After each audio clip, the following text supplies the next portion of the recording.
Let's go to servants and slaves. Just as we're responsible to ensure our animals don't work, we're also responsible to ensure that the Canaanite slaves and maidservants that we own do not work. Even though they can make up their own decisions, it's our mitzvah to protect them from violating the Shabbos. It says again the sentence,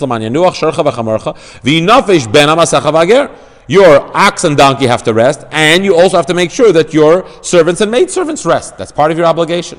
The servants we're referring to are those that underwent some type of semi-conversion. We're going to learn in the laws of slaves that they have to have a circumcision, they go to the mikveh, and they accept upon themselves mitzvahs to a certain degree.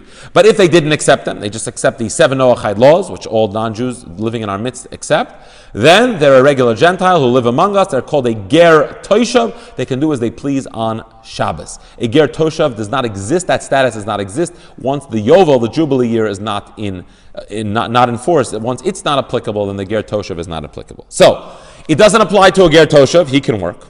It obviously doesn't apply to a regular ger, meaning a righteous Gentile who's Jewish, who's obviously fully committed to Judaism. So what does it mean when it says in the sentence, vehager, and the ger, and the stranger? What convert do we mean?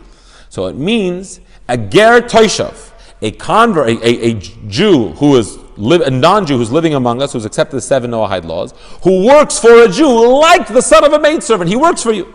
So he cannot perform work in the same manner that a Jew cannot work. He can work for himself, but he cannot work for a Jew. And this concludes chapter 20.